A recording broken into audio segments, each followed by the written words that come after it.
지난 주일날 제가 갑작스럽게 이제 수요일부터 이제 요한계시록을 좀 말씀 나누겠다는 말씀을 드렸습니다.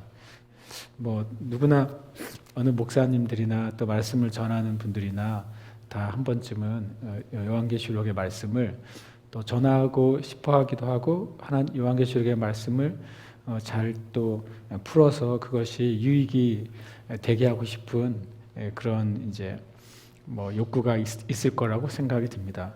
그러나 한편으로는 또 요한계시록에 대한 일종의 교회가 이렇게 선뜻 손을 대지 못하는 그런 경향도 많이 있는 것 같습니다. 뭐 제 아내도 요한계시록을 그동안 뭐 설교를 일부분 하지 않은 것은 아니지만 전체적으로 계시록을 언제쯤 제가 나눌 수 있을까 그런 생각을 해오긴 했었습니다. 근데 이제 문득 이제 지난주, 지지난주에 이어서 주일날 우리 성도님들이 주신 그 주제들을 가지고 말씀을 나눌 때 계시록의 말씀을 두 번 나누면서 계시록이 그렇게 일부분만을 우리가 뽑아서 이해한다고 하는 것은 조금은 부족한 성경이 아닌가. 그래서 말씀을 한번 이제 계시록을 수요일 시간에 한번 이제 계시록 1장에서 22장까지 우리가 차근차근히 하나님 말씀을 좀 나누는 시간을 가져야 되겠다 하는 생각을 갖고 제가 또 어떤 면에서는 그냥 겁도 없이 그냥 이번 주 수요일부터 하겠노라 라고 이제 말씀을 드렸어요. 그래서 어쨌든 뭐 하려고 합니다. 근데 한편으로는 이 형제 자매님들이 계시록을 이제 목사님이 하신다고 하니까 각자 나름 어떤 가지고 있는 기대가 있을 수도 있고, 그리고 어떤 것이 도대체 목사님 뭘 얘기할까, 그리고 또 어떤 면에서는 목사님이 조심스럽게 얘기해야 되지 않을까, 그런 생각도 하실 수 있을 것 같아요. 그러나 사실 한편 생각해 보면 요한계시록 때문에 이단이 많이 나오기도 했고, 요한계시록을 통해서 많은 이단들이 또 드러나기도 했잖아요. 그 말은 요한계시록이 두려운 책이 아니라 오히려 요한계시록이 참 놀라운 책인 거죠. 수많은 이단들과 거짓들을 분별시켜주는 책이 되는 거예요. 그러니까 참으로 우리에게 보석 같은 책이죠. 그리고 또 마찬가지로 요한계시록을 잘못 풀면 굉장히 어려워질 텐데요 라고 생각하는 분들이 있다면, 그러면 마태복음은 잘못 풀면 안 어려워지나요? 뭐 창세기는 잘못 풀면 덜 어려워지나요? 우리 안에 말씀에 대한 동일한 하나님의 말씀이라는 것에 대해서 우리가 말하지만 또 동일하게 그 말씀은 다 하나님의 진리의 무게를 가지고 있다는 것을 또한 간과하기도 하는 것 같아요. 어느 성경은 더 무겁게 느껴지고 더 어렵게 느껴지고 그리고 더 신비롭게 느껴지고, 어느 성경은 쉽게 느껴지고 뭐 나도 이해할 수 있을 것 같고 누구나 이해할 수 있을 것 같은 성경으로 느껴지고, 그런데 성경은 그렇게 말씀하시지 않거든요. 이 모든 성경은 하나님께서 이 땅에 사랑하는 이 땅의 모든 인류를 위해 주셨고, 특별히 구원받은 주님의 백성들을 위해 주신 말씀이잖아요. 그래서 한 분이 쓰셨기 때문에 당연히 그분의 말씀이기 때문에 우리가 같은 태도로 하나님 앞에 나아간다면 하나님 우리에게 마치 우리가 참 좋아하고 즐기는 각자의 그 말씀이 여러분의 삶과 신앙에 힘이 되어주는 것처럼, 계시록도 마찬가지로 요한계시록도 우리가 지금 살아가는 이때에 이 땅의 교회에게, 성도들에게 동일한 그 성령의 감동과 또 지혜와 힘이 되는 말씀이 될 거라고 저는 믿습니다. 그래서 참 어떻게 보면 제가 그냥 편안하게 계시록을 나누게 될 것 같아요. 근데 한편으로는 계시록 안에는 많은 그동안의 어떤 문장이나 단어나 의미나 사건에 대해서 여러 가지 의견들이 늘 존재해 왔기 때문에 그런 부분에 있어서 저도 또 여러 가지 살펴보면서 그리고 또 기도하면서 우리가 말씀 안에서 주님의 길을 좀 찾아가는 시간으로 앞으로 한 수요일 예배, 요한계시록이 22장까지 있으니까 뭐 22주 걸릴 것이다, 뭐 그렇게 생각은 안 합니다. 왜냐하면 한 장에 한 주에 한 장을 한 주에 한 시간에 한다는 거는 그동안 이제 저의 지난 날을 봤을 때는 거의 불가능하고 한 장에 어떨 때는 한 달이 걸릴 수 있을 것 같다는 생각이 드는 거예요. 그래서 어쨌든 저도 최선을 다해서 하면서 또 이번 기회에 아주 정말 공부하면서 여러분도 공부하시면서 그렇게 하는 기회가 됐으면 좋겠습니다. 그리고 제 욕심은 이제 오늘은 이제 전체적인 요한계시록에 대해서 제가 가지고 있는 느낌이나 그림, 전체적인 것을 좀 나누려고 하고요. 그다음 다음 주부터는 어쨌든 요한계시록은 그렇게 얘기해도 쉬운 책은 아니잖아요. 그리고 또 이렇게 듣기만 해서는 되는 책이 아니니까 그래서 제가 가능하면 수요일 전에 요한계시록의 그 주에 할 것에 대한 짤막한 설교안 아니면 뭐 강의안 이런 것들을 제가 이제 그림 파일로 좀 보내드리려고 합니다. 만약에 오프라인으로 모이면 제가 프린트해 드릴 텐데 지금 온라인 상에 있으니까 뭐 보내드리고 또 이제 유튜브에 이 설교를 올릴 때 밑에 링크를 걸어주거나 아니면 그림 파일을 올려가지고 여러분이 같이 그것을 제가 이제 기본적으로 작성해드리는 이제 성경 내용의 이제 노트죠. 그것을 보시면서 같이 말씀을 차근차근 이제 하나님의 말씀 우리가 알아가는 시간이 수요일이 됐으면 좋겠습니다. 그래서 참 어떤 면에서는 굉장히 기대가 됩니다. 우리가 다 아는 것처럼 이제 요한계시록의 저자는 사도 요한입니다. 예수님의 제자 중에 세베대의 아들 야고보와 요한, 그 요한이죠. 바로 아버지가 세베대이고 또 예수님의 제자가 된 요한입니다. 사도 요한. 그가 또 요한복음을 기록했고 또 전통적으로는 요한 1, 2, 3서도 요한에 의해서 기록됐다고 여겨집니다. 그러나 요한 1, 2, 3서는 여러 가지 의견이 나타나고 있죠. 그러나 분명하게 요한복음과 또 요한계시록은 사도 요한에 의해서 기록된 것을 누구나 이제 인정하는 상황인 것을 우리가 압니다. 왜냐하면 또 특별히 요한계시록의 저자가 사도 요한이라는 것을 요한계시록 안에서 이렇게 증명을 해주고 있어요. 요한계시록 1장 1절에서 예수 그리스도의 계시라 이는 하나님이 그에게 주사 반드시 속히 일어날 일들을 그 종들에게 보이시려고 그의 천사를 그 종 요한에게 보내어 알게 하신 것이라. 그래서 1장 1절에서도 이제 이 계시록은 바로 요한을 통해서 우리에게 알려졌다고 설명해 주고 있습니다. 또 1장 4절에서도 요한은 아시아에 있는 7교회에게 편지하노니라고 말해서 또 요한 자신이 내가 이 아시아에 있는 7교회에 이 요한계시록을 편지의 형태로 서신의 형태로 편지했다라고 또 증언하고 있죠. 또 1장 9절에도 나 요한은 너희 형제요 예수의 환난과 나라와 참음에 동참하는 자라 하나님의 말씀과 예수를 증언하였으므로 말미암아 반모라는 섬에 있었더니 이렇게 해서 이제 요한계시록의 계시가 시작될 때에도 사도 요한이 자신의 이름을 명확하게 기록해 놓고 있습니다. 또 마지막에 또 22장 8절에 보면 이것들을 보고 들은 자는 나 요한이니라고 또 한 번 더 얘기해요. 그러니까 성경 자체의 증거, 말씀의 증거 자체도 4번이나 요한이 자신의 기록이라고 명확하게 얘기하고 있어요. 의외로 성경에 마태, 마가, 누가, 요한복음을 보시면 거기에 누가 기록했다고 실은 그 책 안에는 기록이 되어 있지 않거든요. 그런 반면 이 요한계시록은 이것이 마지막 때 주님이 주신 중요한 그 말씀이기 때문에 분명히 이제 명확해야 되기 때문에 더 명확하게 이 사도 요한에 대해서 4번이나 저자가 그라는 사실을 성경 내적인 증거로 이제 보여주고 있는 것입니다. 그다음에 연대는 이제 90에서 96년 경으로 보고 있습니다. 그래서 이때 이제 박해가 심했던 시절이고, 그리고 또 대체적으로 이 90에서 96년은 설을 대부분 이제 사도 바울이 반모섬에 유배됐던 시간으로 보고 그때쯤에 본 환상이 기록됐을 것을 대부분 인정하고 있죠. 장소는 이제 반모예요. 지금 패트모스라고 이제 해야 찾을 수 있겠죠. 뭐 구글 지도에서 반모라고 찾으시면 안 나올 거예요.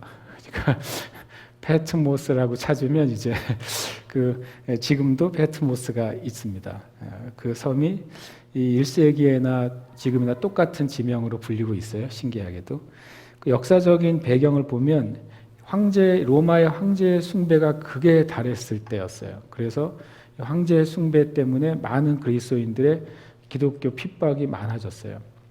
많은 사람들이 황제 숭배를 거부하거나 또 황제를 숭배하는 데 있어서 기독교가 그 반역과 반란의 세력이라는 낙인을 찍혀져서 수도 없이 많은 그리스도인들이 그 당시에 핍박과 구금과 또 살해를 당했죠. 순교를 당했습니다. 그런 상황 가운데 있는 1세기의 성도들에게 직접적으로 이 계시록은 위로를 주고 그리고 또 용기를 북돋고 영원한 승리가 있다는 것을 1차적으로 계시록을 통해서 1세기, 2세기의 성도들은 그것을 은혜를 입었을 겁니다. 이것은 이제 역사적인 배경이었죠. 그러나 이 계시록은 또한 당시 1세기, 2세기의 상황뿐만 아니라 마지막 때에 대한 그런 이야기를 하고 있다는 것을 우리가 또 알고 있는 것이죠.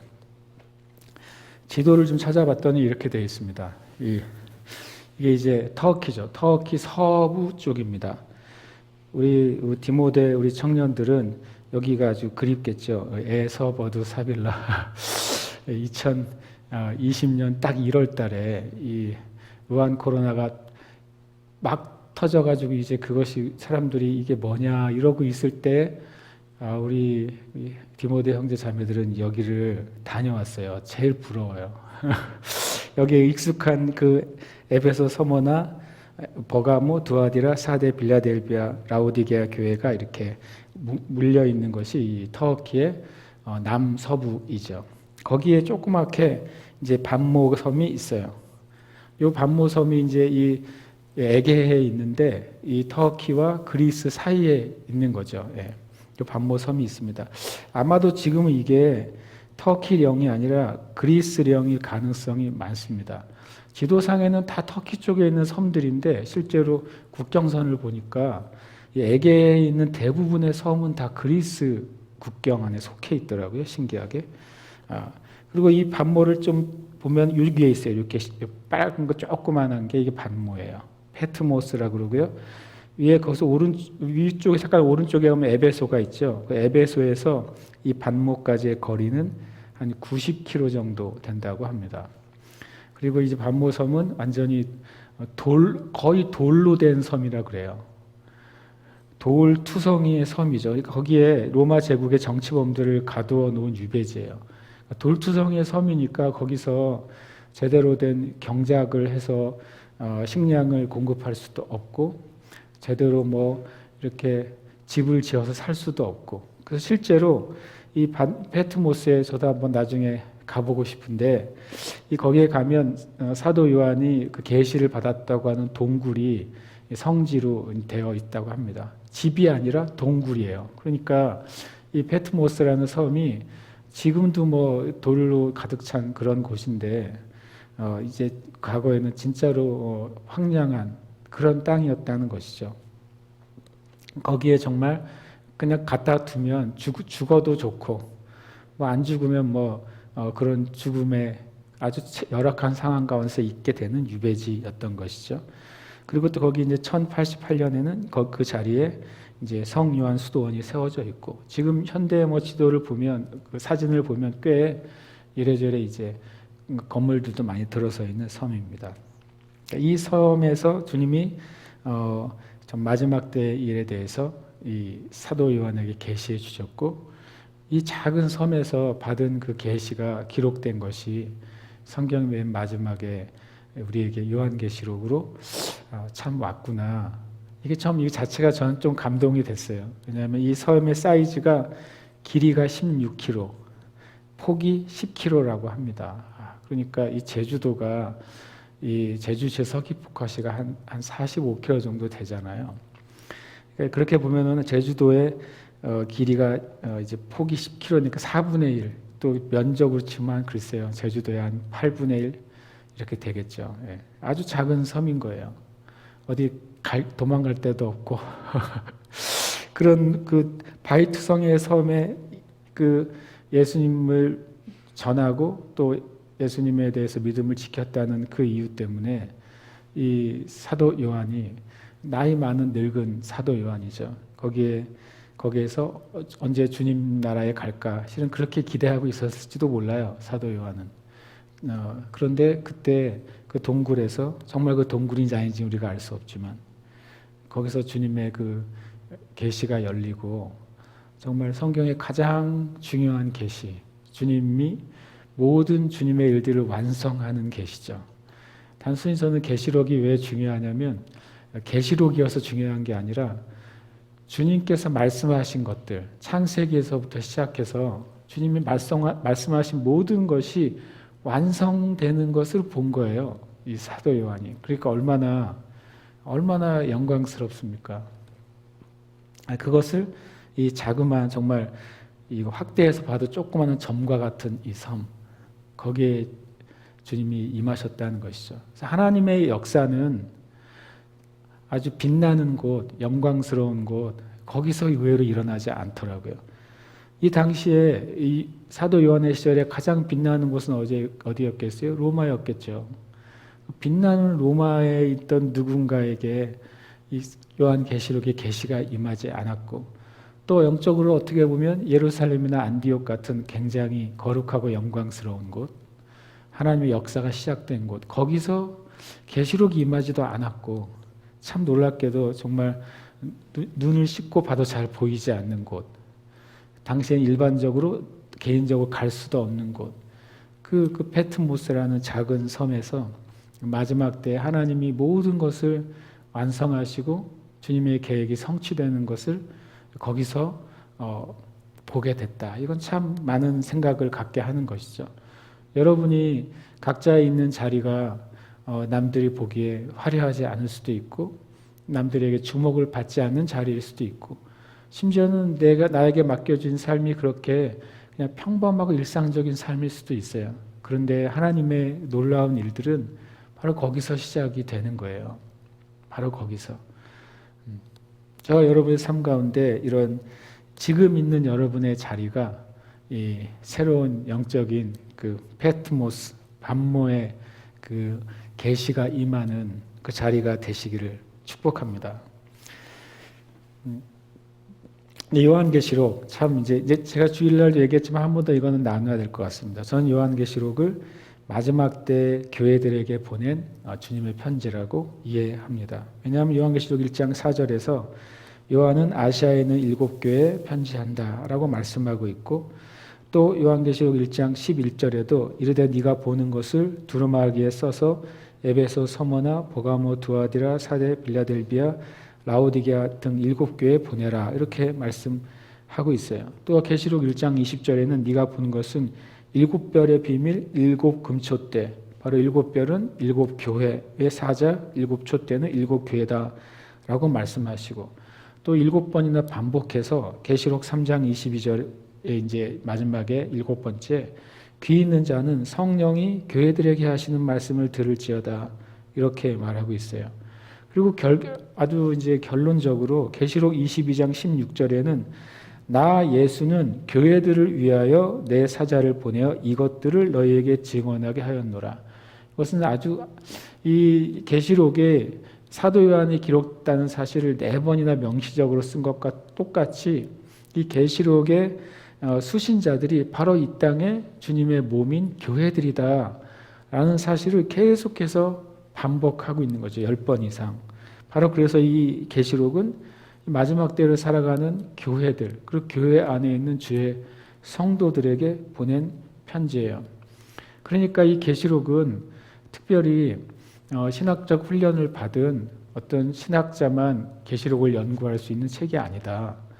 또 강단에 있는 목회자 중에서도 용기가 있고 또 실력과 능력을 갖춘 목회자만 강의하고 또 이것을 또 풀 수 있는 책이 아니다. 아니면 특별히 또 계시록 마치 요한계시록의 사도 요한이 계시를 받듯이 엄청난 계시를 받은 사역자만이 이 계시록을 풀 수 있는 책이 아니에요. 이 계시록은 이 땅에 있는 주님의 몸된 모든 교회와 성도들에게 주신 책이잖아요. 주님이 그렇게 주셨으면 받는 사람은 누가 받아야 돼요? 모든 이 땅의 교회와 성도들이 받아야죠. 누가 읽어야 돼요? 모든 이 땅에 있는 교회와 성도들이 읽어야 되죠. 주님이 그렇게 읽으라고 주셔놓고 너희들 읽어도 모를 거야. 그러시면 주님이 이상한 주님이시잖아요. 주님이 나는 너희 이 땅에 있는 모든 교회들에게 성령께서 이 땅의 교회와 성도들에게 주시는 메시지, 그 놀라운 메시지 너에게 주었어. 그래놓고 읽어도 모를 걸 그러면 하나님이 참 야속하잖아요. 주님이 주셨다고 하는 소리는 이 땅의 교회들이 이 계시록의 말씀을 진지하고 또 성령님을 의지하고 기도하면서 읽었을 때 이 계시록을 통해서 이 마지막 때에 엄청나게 승리하는 삶을 살게 되도록 그렇게 주셨다는 거예요. 그래서 저는 오히려 굉장히 기쁜 마음으로 계시록을 앞으로 좀 나눠 가려고 생각을 하고 있습니다.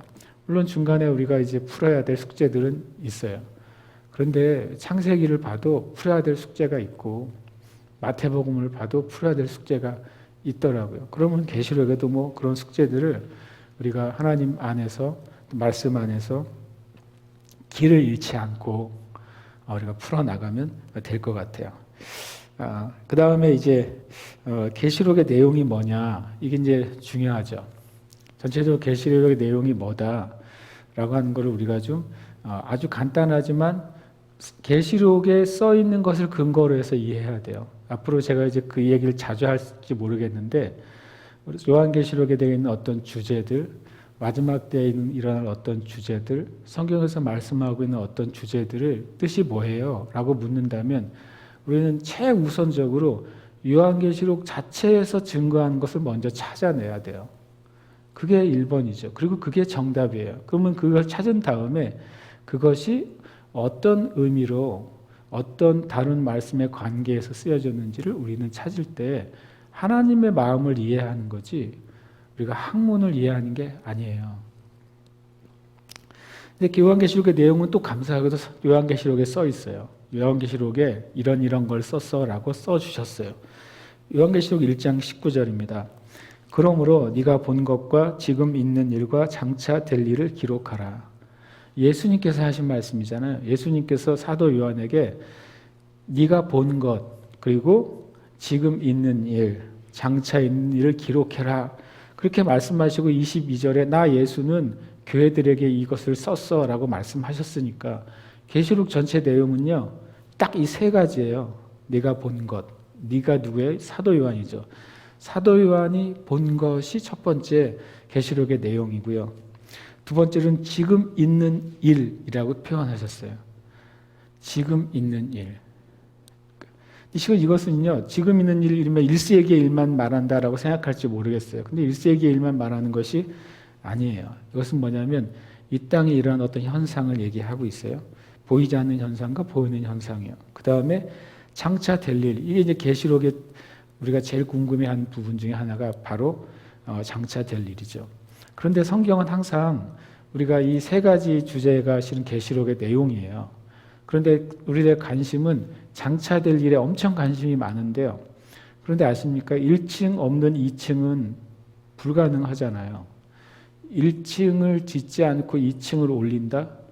심지어는 1층과 2층을 쌓지 않고 3층을 올린다. 3층만 떠 있겠죠. 근데 3층만 떠 있는 것은 이미 3층이 아니라 그냥 떠 있는 한 층일 거 아니에요. 결국에는 내가 본 것에 대해 그것이 기반이 돼서 그 본 것 위에서 지금 있는 일을 우리는 이해해야 되고 지금 있는 일 위에 얹어져 있는 앞으로 되어질 일들을 이해해야 돼요. 이것이 그래서 세 가지가 명확하게 계시록의 내용이죠. 그럼 본 것은 뭐냐? 오늘은 심플하게 얘기하면 네가 본 것은 그냥 1장이에요. 계시록 1장이라고 이해하시면 돼요. 요한계시록의 초반에는 서론을 하죠. 인사를 하고 축복을 합니다. 그리고 하나님에 대한 찬양을 해요. 그 다음에 내가 주의 날에 주님 앞에 머물러 있을 때 큰 나팔 소리 같은 소리로부터 시작돼서 이 계시록의 계시가 시작되잖아요. 그게 나팔 소리와 함께 무엇을 보냐면 주님을 보게 돼요. 예수님을 보게 되는 거예요. 여러분 어떻게 생각하세요? 사도 요한은 예수님을 봤습니까? 못 봤습니까? 봤죠. 언제요? 아주 옛날에요. 지금 바울이 최소한 80, 90 넘었을 때 나이거든요. 사도 바울이 젊었을 때, 10대 혹은 20대 때 그 사도 바울은 그 사랑하는 주님과 함께 있었어요. 그 사랑하는 주님과 함께 식사를 했고, 사랑하는 주님과 함께 같은 장소에서 잠을 잤고, 그 사랑하는 주님이 병든 자를 고치고 죽은 자를 살리시고 귀신을 쫓고 무엇보다도 놀라운 진리의 말씀을 하실 때 사도 요한은 그 바로 옆에 있었다고요.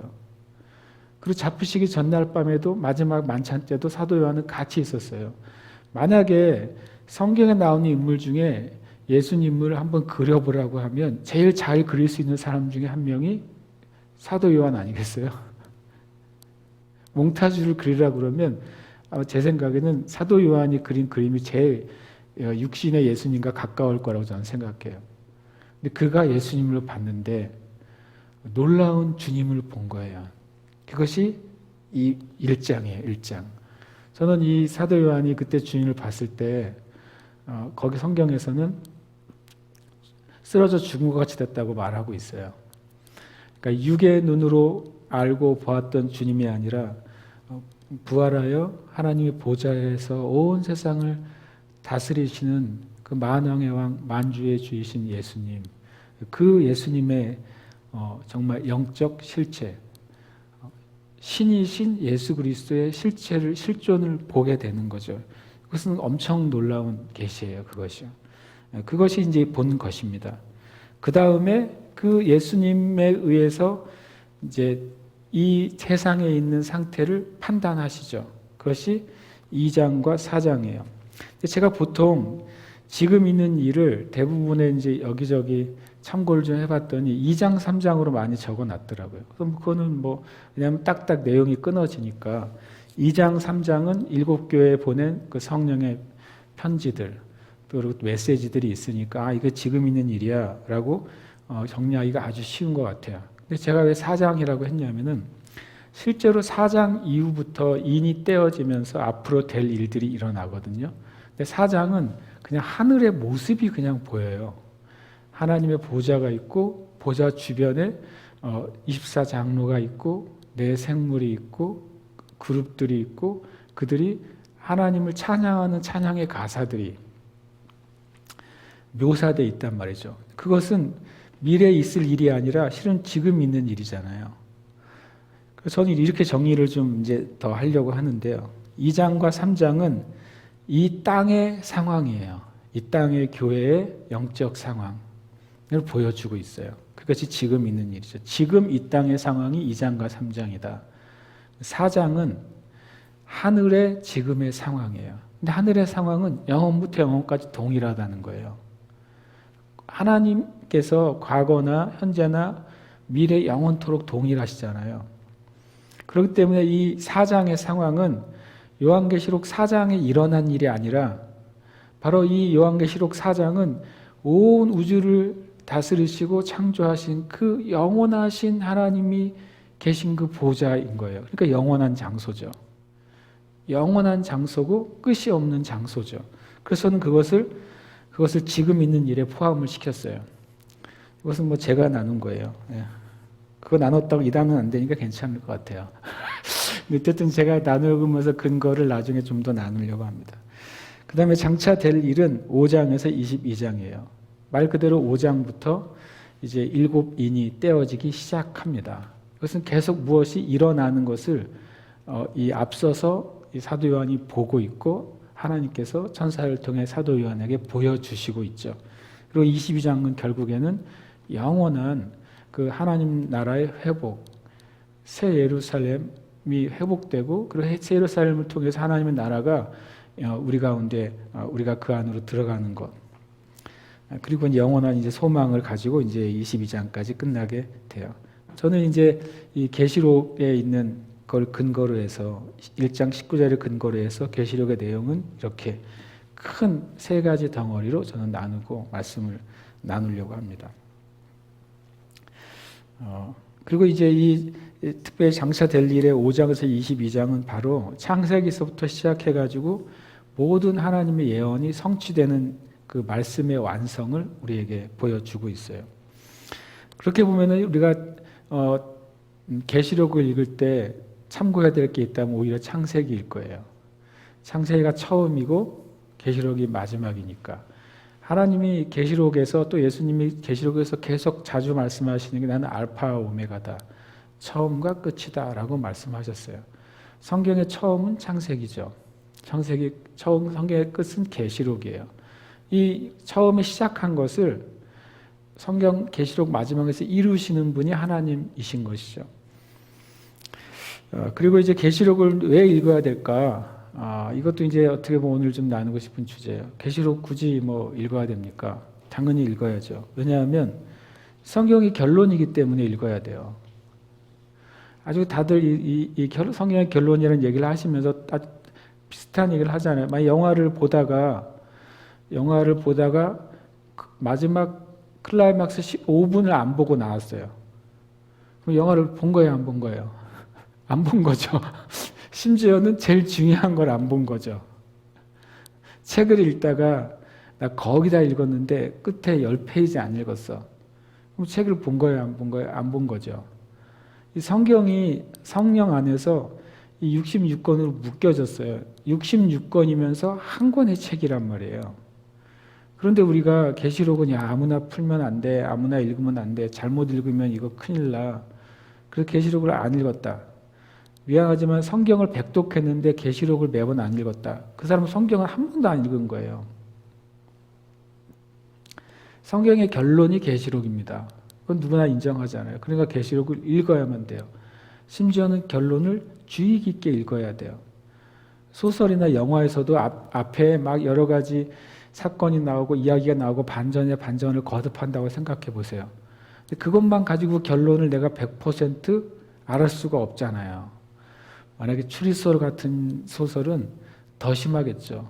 전반부에 수많은 이야기가 사람과 관계가 나오지만 결론은 어떻게 끝날지 모르잖아요. 그래서 이 성경을 읽을 때 계시록을 읽어야 창세기의 이 메시지가 이렇게 성취되는구나. 이사야서의 이 메시지가 이렇게 성취되는구나. 다니엘서의 이 메시지가 이렇게 성취되는구나. 스가랴의 메시지가 이렇게 성취되는구나. 주님이 마태복음에서 말씀하신 게 이렇게 성취되는구나. 그래야 결론이 날 거 아니에요. 그리고 우리의 신앙의 결론을 가지게 되려면 반드시 계시록을 읽어야 되는 거죠. 그래서 우리는 성경을, 요한계시록을 반드시 읽어야 되고 아주 잘 읽어야 되고 자주 읽어야 돼요. 왜냐하면 두 번째 이유 때문에 요한계시록을 잘 읽어야 되고 자주 읽어야 돼요. 왜냐하면 이 축복이 약속된 성경이에요. 요한계시록은. 여러분 창세기부터 계시록 중에 이 책 읽으면 복받아라는 책이 뭐가 있어요? 창세기에 이 창세기를 읽으면 복을 받는다라는 문장이 있어요? 그거 없어요. 신기하게도. 출애굽기에 있어요? 있어요. 출애굽기 모세의 법에는 이 말씀을 읽고 지키면 복 받을 거라고 했어요. 그러니까 출애굽기와 신명기는 읽으면 복 받는다는 이야기가 들어있어요. 분명하게. 그 외에는 없어요. 계시록이 있어요. 그 성경 자체에 이 말씀을 읽는 자들, 듣는 자들, 이 말씀을 지키는 자들은 복이 있을 거야 라고 하는 게 이 출애굽기, 신명기, 토라죠. 그 다음에 계시록이에요. 참 신기하게도. 계시록 1장 3절에 보면 이 예언의 말씀을 읽는 자와 듣는 자와 그 가운데 기록한 것을 지키는 자는 복이 있나니라고 분명히 말씀을 하셨어요. 그리고 맨 끝에 한 번 더 얘기하세요. 그것은 22장 7절에 보면 보라 내가 속히 오리니 이 두루마리의 예언의 말씀을 지키는 자는 복이 있으리라. 물론 복의 의미를 더 우리가 살펴보겠지만 분명히 이 복이 약속된 특별한 성경이 요한계시록이에요. 그래서 제가 이렇게 생각했어요. 계시록을 준비하면서 예수 믿는 사람들, 예수 안 믿는 사람들 다 복을 좋아하는데 그리고 복은 좋은 거잖아요. 그리고 진짜 복은 하나님께 있는 것이고 예수 믿는 사람들이 진짜 복의 주인인데 예수 믿는 사람들이 진짜 복, 진정한 복을 받으려면 계시록 읽어야 되겠네. 주님이 처음에 복을 선포하셨잖아요. 창세기 1장 28절에 축복하셨는데 그 축복의 내용은 이 모세오경, 특별히 토라, 그 신명기의 율법, 또 출애굽기 율법이 아주 자세하게 기록되어 있는데, 근데 또 하나 바로 이 계시록의 말씀을 천천히 읽고 그 말씀의 뜻이 무엇인가 깨닫고 말씀 안에서 살아가면 복 받는데요. 참 실은 희소식이잖아요. 그래서 계시록을 우리가 이 온 세상이 이렇게 마치 저주 같은 팬데믹이 있는 세상에 복된 삶을 살기 위해서라도 계시록을 읽어야 되겠어요. 읽고 깨달아야 되겠고 믿음으로 살아야 되겠습니다. 그 다음에 계시록을 왜 읽어야 될까? 저는 이게 세 번째가 의외로 중요한데요.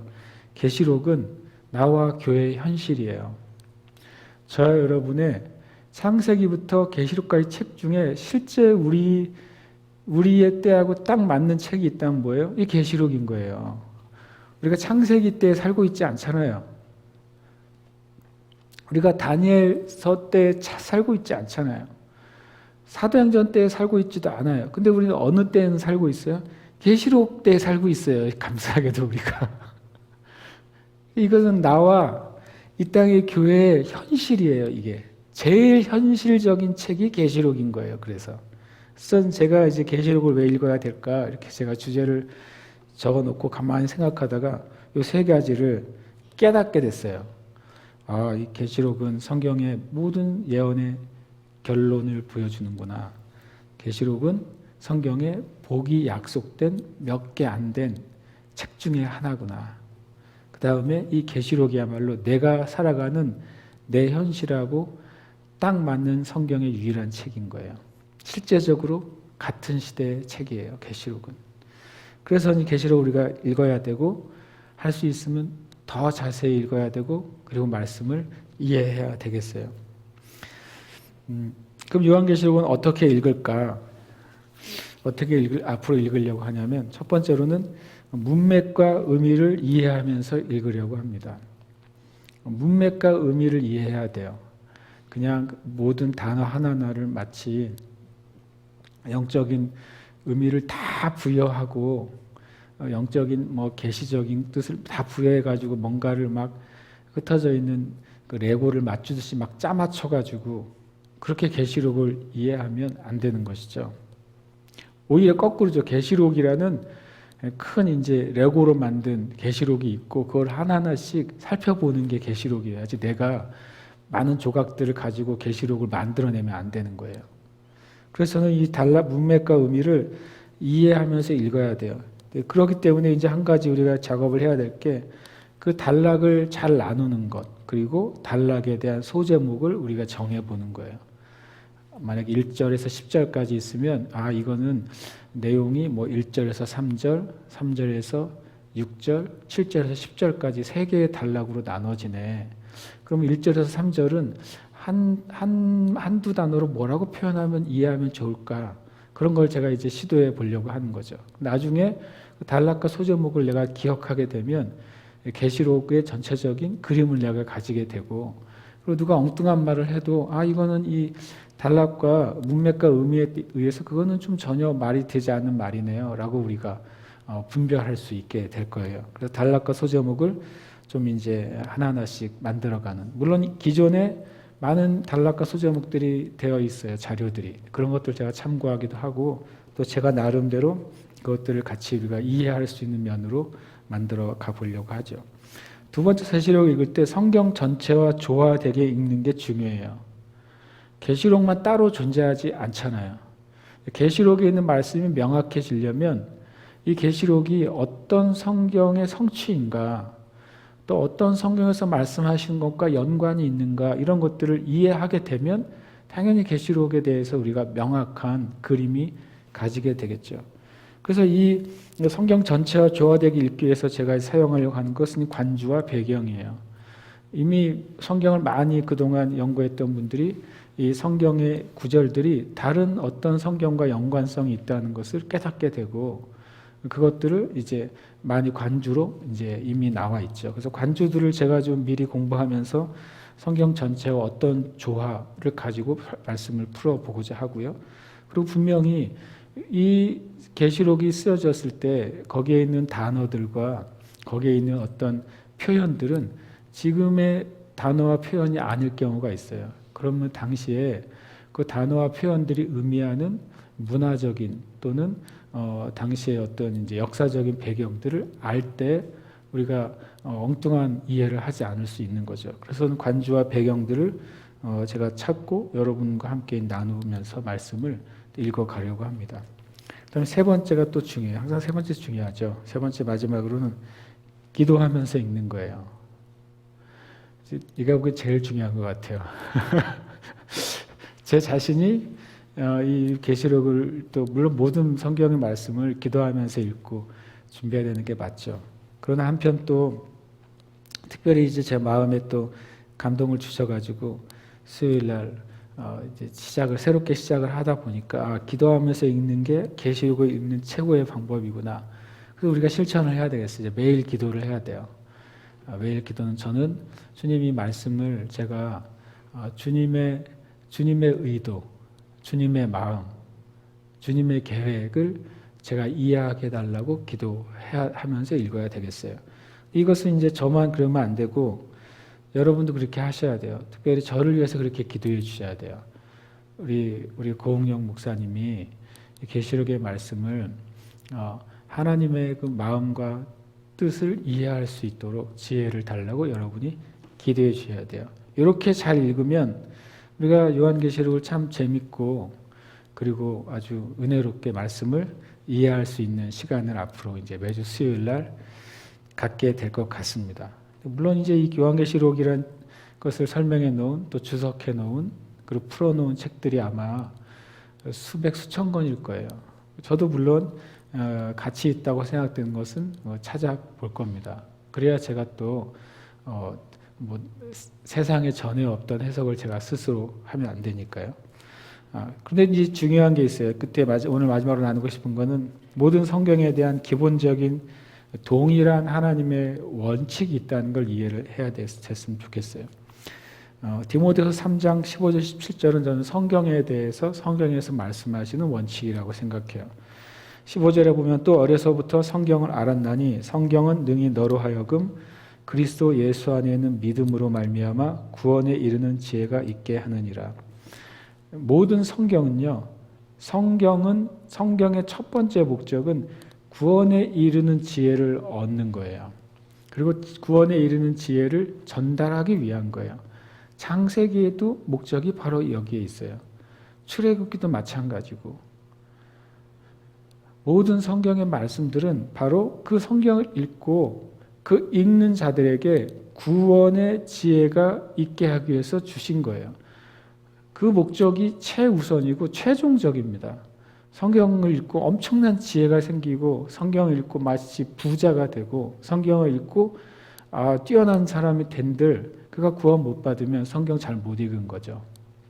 성경 읽고 구원받은 사람은 성경을 제일 잘 읽은 거예요. 실은 성경의 최우선적이고 최종의 목적이 이거예요. 구원에 이르는 지혜를 주시는 거죠. 그것으로 끝나지 않고 디모데후서 16절은 이런 말씀도 합니다. 모든 성경은 하나님의 감동으로 된 것으로 교훈과 책망과 바르게 함과 의로 교육하기에 유익하니. 그러니까 성경의 두 번째 목적은 그 구원받은 백성들을 위한 실은 훈련과 교육을 위한 게 또 성경이에요. 성경 자체가 구원을 주는 지혜의 길로 인도하고 성경을 읽는 구원받은 백성들이 이제 그의 삶에 있어서 교훈, 책망, 바르게 함과 의로 교육함을 받아서 제대로 된 그리스도인이 되게 만드는 거죠. 그리스도인들을 교육하고 훈련하기 위한 책이 이게 바로 모든 성경의 목적이에요. 그리고 한 목적이 더 있어요. 17절에 보면 이는 하나님의 사람으로 온전하게 하며 모든 선한 일을 행할 능력을 갖추게 함이라. 이 성경은 첫 번째로는 어떤 누군가가 읽고서 구원받게 하기 위한 게 첫 번째 목적이고 두 번째로는 구원받은 누군가가 이 성경을 통해 그의 삶이 훈련되고 신앙의 삶으로 교육되기 위한 책이 성경책이고 세 번째로는 그 구원받고 훈련된 그리스도인이 이제는 하나님의 능력으로 살아가도록 그 준비시키는 책이 바로 성경책인 것이죠. 그거를 이제 정리하면 성경의 목적은 구원의 지혜를 위한 것이고 신앙의 교육과 훈련을 위한 것이고 사역을 위한 준비와 능력을 부여하기 위한 거예요. 제 이야기를 왜 하냐면 이것은 모든 성경의 목적이잖아요. 이것은 모든 성경을 위한 목적이기 때문에 어느 성경에도 해당된다? 바로 요한계시록에도 해당되는 것이죠. 가장 큰 카테고리의 이 기준이에요. 요한계시록이 목적이 뭐예요? 또는 사도행전의 목적이 뭐예요? 다 얘기할 수 있습니다. 그런데 성경은 이렇게 증언하는 것이죠. 모든 창세기부터 계시록의 그 성경의 목적은 첫 번째가 구원을 위한 거예요. 두 번째로는 구원받은 자들의 신앙의 교육과 훈련을 받기 위한 것이고, 세 번째로는 이 땅에 하나님의 나라의 사역을 위해서 준비시키고 능력을 얻게 하기 위한 거예요. 우리가 요한계시록이 제가 현실이라고 그랬잖아요. 우리의 현실이에요. 요한계시록은. 이 계시록을 읽는 동안에 저와 여러분 안에 더 온전한 구원의 지혜로 견고하게 되시기를 축복합니다. 두 번째로 요한계시록을 읽는 동안에 마지막 때 환난에 대한 두려움이나 아니면 어떤 환난에 대해서 피하려고 하는 마음이나 그런 태도가 아니라 이 요한계시록 우리가 함께 읽어가면서 내 영적인 그 신앙의 성숙과 훈련을 우리는 얻게 될 거예요. 더 견고하게 되고 더 지혜롭게 되고 하나님의 뜻을 이해하게 될 것입니다. 그리고 세 번째로는 요한계시록을 통해서 요한계시록이 우리의 현실이니까 이 현실 안에서 우리가 어떻게 준비해야 되는지, 그리고 이 현실 안에서 우리가 어떻게 하나님의 일을 행할 수 있는 능력을 얻는지를 우리는 배우게 될 거예요. 그리고 능력을 얻게 될 거예요. 그래야 주님과 함께 승리하게 되기 때문에 그렇습니다. 그래서 오늘은 제가 그냥 큰 틀에서 내가 이제 요한계시록 우리가 시작할 때 이런 마음과 태도, 이런 방향을 가지고 우리가 함께 좀 잘 걸어 나가 봅시다. 이런 태도로 제가 그런 내용을 좀 오늘 나눴습니다. 되게 재미있는 수요일 날이 될 것 같아요. 그래서 저도 좋은 이제 어떤 한 과제물을 받게 된 것 같고, 그리고 또 좋은 이제 어떤 제 말씀 사역에 도전이 되는 것 같아서 너무 이제 즐겁습니다. 그리고 또 이 시간들을 지나면서 우리 교회 안에 함께 말씀을 나누는 형제 자매들 안에 큰 은혜와 부흥을 주실 거라고 저는 믿어집니다. 함께 이 시간 오늘 기도하겠습니다. 이 성경의 마지막 책, 이 계시록을 같이 나누는 우리가 때가 됐어요. 그래서 참 흥분되기도 하고 좋은 시간들일 것 같습니다. 우리가 이 시간 기도할 때 제가 나눈 것처럼 주님, 이 요한계시록의 말씀이 동일하게 성령님에 의해서 바로 나에게, 바로 우리 교회에게, 이 땅의 성도들에게 주신 말씀이기 때문에 주님 이 말씀을 주님의 말씀으로 제가 받게 하시고 또 감사함으로 받게 하시고 또 진리로 받는 은혜를 허락해 주시옵소서. 그리고 주님 말씀하신 대로 이 예언의 말씀을 읽는 자들, 듣는 자들, 또 지키는 자들에게 하나님 이 세대를 이기고 승리하게 하시는 복을 주시겠다고 말씀하셨어요. 계시록은 바로 승리의 책, 이기는 책 아니겠습니까? 주님 이것을 통해서 우리 가운데 믿음으로 승리하고 이기는 역사가 우리 개인과 교회와 또 가정 가운데 임하는 은혜를 부어 주시옵소서. 이 시간 기도하겠습니다. 아버지 하나님 감사합니다. 하나님 우리가 이 수요일 하나님 참으로 좋고 참으로 은혜로운 날에 하나님의 말씀 또 성경의 마지막 책 함께 지금 우리의 현실의 책을 읽게 해주셔서 감사합니다. 하나님 이 시간들을 통해서 하나님 우리가 주님 놀라운 하나님의 구원의 지혜, 구원의 목적 또 구원의 열매들을 주님 확인하고 또 맛보는 시간이 되게 하여 주시옵소서. 하나님 우리가 마지막 때 살아가는 자가 두려움과 안절부절함으로 주님 살아가는 자들이 아니라 주님과 함께 승리하며 주님과 함께 이기며 주님과 함께 영광스러운 길을 가는 그런 주님 교회 그런 성도들 되도록 주님 역사하여 주시옵소서. 또 시간들을 간구하며 기도합니다. 하나님 아버지 이 시간들을 통해서 하나님 모든 하나님의 말씀이 새롭게 열리는 은혜가 있게 하시옵소서. 그래서 주님 모든 성도들 이 교회가 말씀 위에 서는 교회, 진리 위에 서는 교회, 하나님 나라 안에 있는 교회, 거룩한 하나님의 임재 가운데 행하는 교회가 되도록 주님 역사하여 주시옵소서. 하나님 아버지 주님의 말씀은 너무나도 아버지 안에 값이 있는 그 보석과 같습니다. 주님의 모든 말씀은 너무나도 은혜로운 정금과 같습니다. 하나님 말씀이 보석과 정금과 같이 우리에게 임하기 위해서 우리 자신 주님 앞에 거룩함과 정결함과 믿음을 가지고 나아갈 수 있도록 주님 축복하여 주시옵소서. 하나님 아버지 이 아버지 안의 강단 가운데 하나님께서 지혜를 부어주시고 성령의 지혜를 부어주셔서 사람의 말 사람의 생각 인간의 아버지 하나님 교리가 아니라 주님이 정말 말씀하시고자 하는 주님의 마음이 하나님 흘러가는 그런 아버지 장소가 되도록 주님 역사하여 주시옵소서. 역사하여 주시옵소서. 오 주님을 찬양합니다. 오 주님을 찬양합니다. 아멘. 주님 감사합니다. 아멘. 아멘. 주님 감사합니다.